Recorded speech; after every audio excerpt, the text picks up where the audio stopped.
Hello everyone, good morning. तो देखिए हम लोग क्लास 9 के जो है लेक्चर नंबर 5 में है। लेक्चर नंबर 5 में है और लेक्चर नंबर 4 तक आपको मैंने बहुत अच्छी अच्छी चीजें पढ़ाई थी।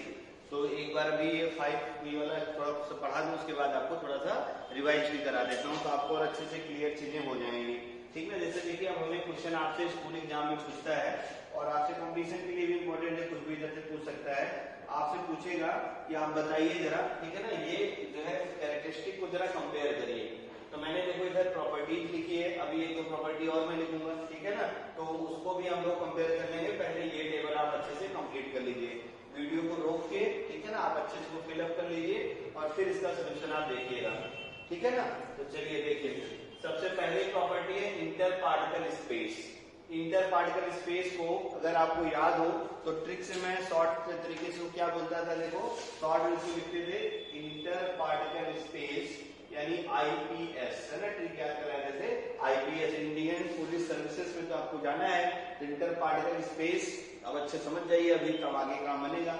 सॉलिड स्टेट, है ना, तुमको मैंने क्या बताया था, अगर याद हो कि जो सॉलिड के पार्टिकल होते हैं, है ना, सॉलिड के पार्टिकल सबसे क्लोजली पैक्ड होते हैं, लिक्विड के पार्टिकल थोड़ी दूर रहते हैं और गैसेस के पास से पार्टिकल ठीक है बहुत सारे डिस्टेंस में रहते हैं, आपको ये अच्छे से पता है। तो होता क्या है, इंटर पार्टिकल स्पेस सबसे कम किसमें होता है, सॉलिड में, सबसे ज्यादा किसमें होता है, गैसेस में। तो हमें बस इसी चीज को देख के ये वाले फैक्टर को भर देना है। इंटर पार्टिकल स्पेस, ठीक है ना, मैक्सिमम जो है मैक्सिमम किसमें होता है, देखो मैक्सिमम होता है गैसेस में, मिनिमम किसमें होता है, मिनिमम होता है तुम्हारा सॉलिड में, अच्छे से याद रख के लेना।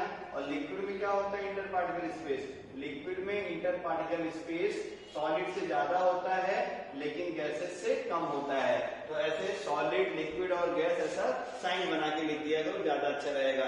मतलब ऐसे ऐसे लिखो, चाहे ऐसे लिख दो। कंपैरेटिवली मतलब क्या होता है, कंपैरेटिवली लार्ज होता है, कंपैरेटिवली लार्ज देन सॉलिड, ठीक ना, बट लेस देन गैसेस। चाहे ऐसा लिख दो और चाहे ऐसा साइन करके लिख दो, दोनों बातें चलेगी। देखो आपको पता होगा ना, जिधर मुंह खुलता है ना वो बड़ा होता है, जिधर मुंह खुलता है वो क्या होता है, बड़ा। जैसे 2 और 4, मुझे बताना है कि कौन बड़ा है, तो 4 की तरफ ऐसे मुंह खोल देंगे। कैसे याद है, जिधर ऐसे देखो मुंह खुलता है, लड्डू खाने के आ करते हो ना, आ मुंह बड़ा करते हो ना, तो मुंह बड़ा हुआ तो मतलब लड्डू खाना है आपको, ठीक है ना। तो लड्डू खाने के यानी बड़ा आ, है ना, जिधर मुंह खुले उसको क्या बोलते हैं, बड़ा, ठीक है ना, याद हो गया होगा। चलिए अगला है तुम्हारा inter particle force. Inter particle force को हम लोग क्या लिखते थे, याद करो, आईपीएफ।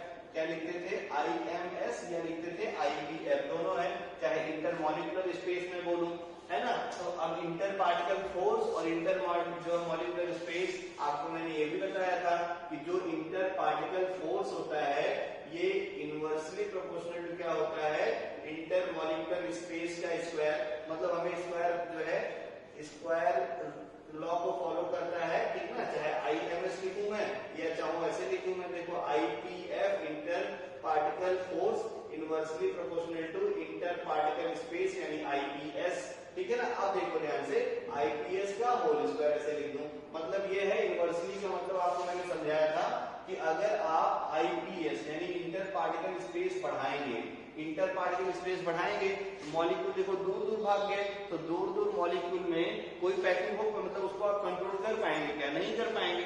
फॉर एग्जांपल ऐसे समझो, मैं यहाँ पढ़ा रहा हूँ और कोई बच्चा मान लो कि जो है यहाँ से 1 किलोमीटर दूर बैठा है, तो क्या वो बच्चा सीख सकता है क्या, क्या मैं पढ़ा रहा हूँ, नहीं पढ़ा रहा है तो सीख पाएगा। या मान लो उतनी दूर तो बहुत दूर हो गया 1 किलोमीटर, जो इस रूम के बाहर में बच्चा है क्या वो सीख पाएगा क्या कि क्या वो पढ़ रहा है, क्या मैं पढ़ा रहा हूँ, नहीं सीख पाएगा ना। ये आप सीख सकते हैं क्योंकि आप इस कमरे में बंद हैं, तो क्योंकि हमारे आपके बीच में अट्रैक्शन अच्छा है, हमारी आपकी डिस्टेंस कम है, तो देखो इंटर पार्टिकल स्पेस ज्यादा होगा, ठीक है ना, तो इंटर पार्टिकल जो फोर्स होगा, ठीक है, ये क्या हो जाएगा, कम। और इसके रिवर्स में देखो ध्यान से, अगर इंटर पार्टिकल स्पेस, ठीक ना, अगर तुम्हारा इंटर पार्टिकल स्पेस कम होगा तो अब देखो क्या होगा, इंटर पार्टिकल फोर्स क्या हो जाएगा, ज्यादा। अब बात क्लियर हो गई होगी। तो आप देखो अभी मैंने बोला क्या, सॉलिड में मिनिमम, तो इंटर पार्टिकल फोर्स जो होता है वो सॉलिड में क्या होता है, मैक्सिमम, और गैसेस में क्या होता है, मिनिमम, ठीक ना, या नेग्लिजिबल, ठीक ना। और करके ये भी याद रखो, गैसेस में नेग्लिजिबल फोर्स ऑफ अट्रैक्शन होता है, ठीक है ना, अच्छे से इसको दिमाग में रखे रहिएगा। अब लिक्विड की बात करूं तो लिक्विड में क्या होता है, फोर्स ऑफ अट्रैक्शन, ठीक है ना, सॉलिड से तो कम होता है, सॉलिड से क्या रहता है कम, लेकिन गैसेस से क्या रहता है ज्यादा। तो साइन ऐसा लगा देंगे, comparatively less than solid but larger than gases. Clear हो गया होगा। चलिए अब देखो नेचर, तो नेचर में अपने को वही वाला बताना है कि मतलब जो तुम्हारा कौन सा हार्ड है ना, कौन सा हार्ड नहीं है, ये अपने को बताना है, ठीक है ना।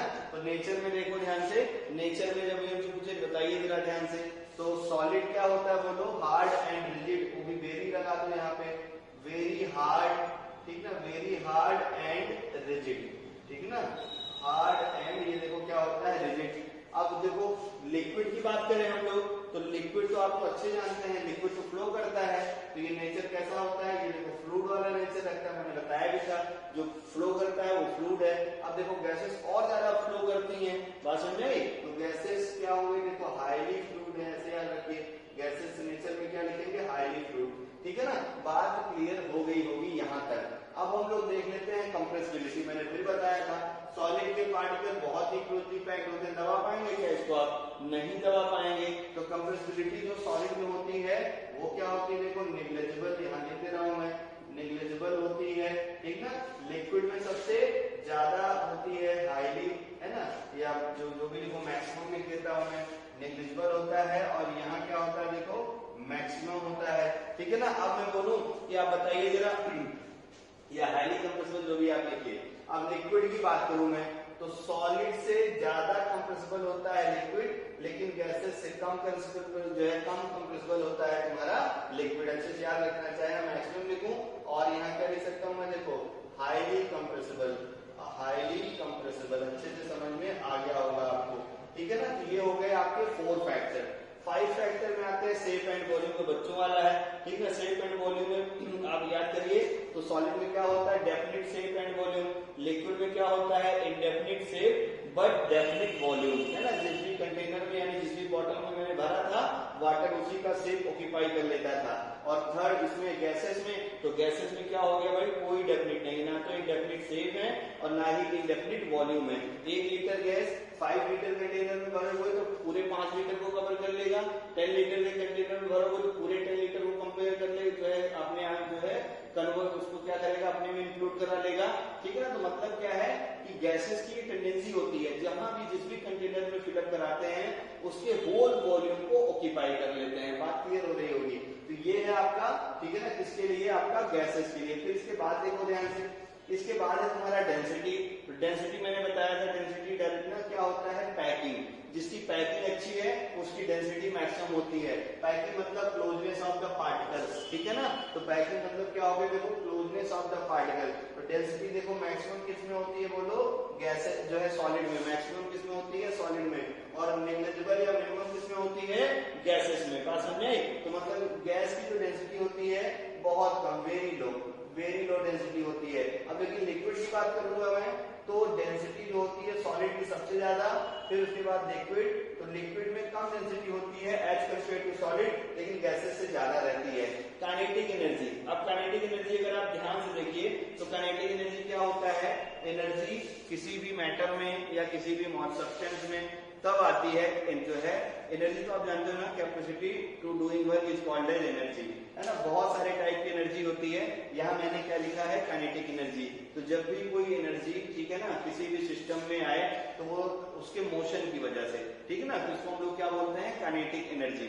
तो काइनेटिक एनर्जी मतलब मूवमेंट की वजह से आता है। तो किसके पार्टिकल सबसे ज्यादा मूव करते हैं बोलो, गैसेस वाले, क्योंकि उसमें फोर्स ऑफ अट्रैक्शन कुछ होता ही नहीं, जहां मन करे तहां भाग जाए, ठीक है ना। तो गैसेस में फोर्स ऑफ अट्रैक्शन सबसे कम होता है, तो काइनेटिक एनर्जी सबसे ज्यादा किसकी होती है, देखो गैसेस की, वेरी हाई, ठीक है ना, बात समझ में। और जो काइनेटिक एनर्जी सॉलिड्स में होती है ये क्या होती है, बहुत ही कम। ये क्या होती है, मतलब लो, ठीक है ना, मतलब ये क्या होती है, बहुत ही कम यानी लो। अब लिक्विड की बात करो बोलो, तो सॉलिड से ज्यादा काइनेटिक एनर्जी होती है लिक्विड में कम एनर्जी होती है गैसेस में, क्योंकि गैसेस में क्या होती है, वेरी हाई काइनेटिक एनर्जी।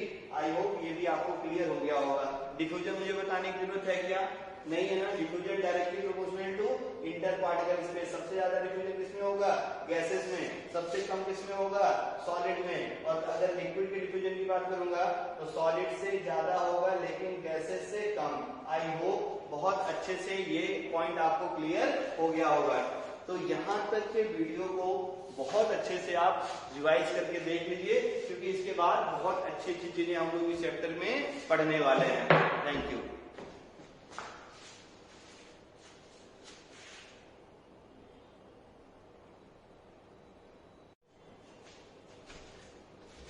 तो देखो हम लोग फिर अगला क्वेश्चन करते हैं। एक्चुअली में जैसे आपने पढ़ा, अभी हम लोग पढ़ भी रहे थे कि जो गैसेस होती हैं वो हाईली कंप्रेसिबल होती हैं। तो इसका यूज क्या है ना, मतलब अगर हाईली कंप्रेसिबल है तो इसका कोई मतलब आप बताइए इसका क्या यूज है या आप कहाँ यूज करते हैं। तो इस टाइप के भी क्वेश्चन आपसे पूछा करता है। तो देखो ध्यान से, गैसेस जो हाईली कंप्रेसिबल है इसीलिए हम लोग करते क्या है कि आपका जो एलपीजी है, लिक्विड पेट्रोलियम गैस है ना, एलपीजी फुल फॉर्म इसका क्या हो गया? Liquid petroleum gas. क्या फुल फॉर्म हो गया? Liquid petroleum gas is used. ठीक ना, आपसे ये क्वेश्चन पूछेगा इज यूज्ड, इसीलिए हम लोग इसको घरों में यूज करते हैं।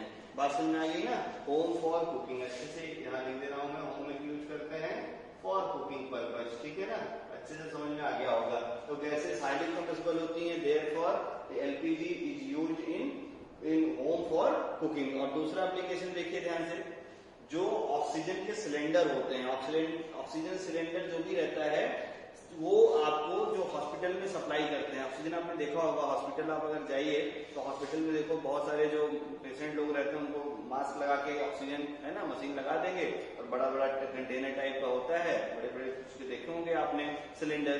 तो उससे क्या करते हैं, उसको ऑक्सीजन दे देते हैं। ठीक है ना, तो oxygen cylinder supplied to the hospital contain liquid oxygen. Gases oxygen कौन सी ऑक्सीजन रखता है? वो लिक्विड ऑक्सीजन। ठीक है ना, तो यहाँ मैं लिख दे रहा हूँ सेकेंड एप्लीकेशन इसका। देखो क्या हो गया कि oxygen cylinder supplied in hospital. अच्छे से याद रखे रहना, cylinder supplied in hospital, supplied in hospital. ठीक है ना, अच्छे से दिमाग में रखे रहना, supplied in hospital.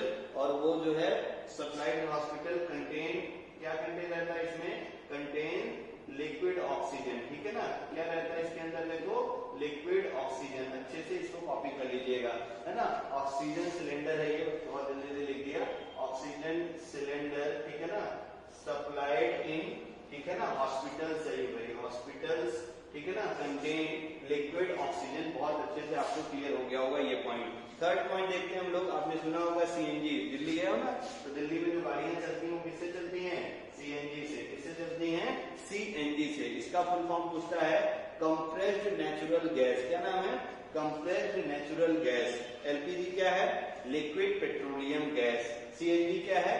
Compressed natural gas. ठीक है ना, तो कंप्रेस्ड नेचुरल गैस जो है इसको हम लोग कहाँ यूज करते हैं? तो गाड़ी घोड़ा में चलते जानते हैं आप, यूज इन अ फ्यूल। ठीक है ना, मतलब आज के दिनों में यूज एज अ फ्यूल। ठीक है ना, यूज एज ए फ्यूल।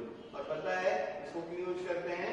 क्योंकि इसमें पोल्यूटेंट बहुत कम होते हैं, मतलब पोल्यूशन होने के चांसेस बहुत कम रहते हैं। ठीक है ना, तो आई होप यहाँ तक आपको बहुत अच्छे से सारी चीजें समझ में आ गई होंगी। अब आपको जो है, आपको ग्रुप में एक जो है 9th का डीपीपी जाएगा और अब तक के नोट्स भी जाएंगे। ठीक है ना, जो मैंने पढ़ाया है वो नोट्स एक बार स्टडी कर लेना है। और ये डीपीपी या लेक्चर अच्छे से आप देख लीजिएगा। लेक्चर देखने के बाद आप पहले डीपीपी बनाइएगा और फिर आप नोट्स एक बार पढ़ लीजिएगा। नोट्स भी पढ़ना जरूरी है, क्योंकि मैंने बहुत कुछ ज्यादा आपको अगर नोट्स बना रहे हैं तो अच्छी बात है, तो उसमें बहुत सारी चीजें एक्सप्लेन मतलब कर देते हैं और आप नोट्स पढ़ेंगे तो एक बार और अच्छे से क्लियर हो जाएगा।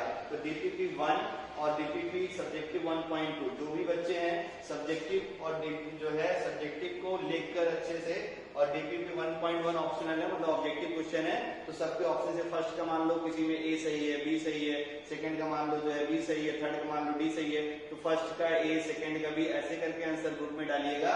और सब्जेक्टिव डीपीपी अच्छी सी एक कॉपी बना के, ठीक है ना, उस सब्जेक्टिव डीपीपी को आप सॉल्व करके उसका फोटो खींच के आप ग्रुप में मैसेज करेंगे, तो इसके आगे के लेक्चर आपको अच्छे से मिलते रहेंगे। और यहाँ तक देखिए, अभी तक हम सिर्फ मैटर आवर सराउंडिंग का मतलब समझ लो, आपको सिर्फ बेसिक चीजें बता रहे थे।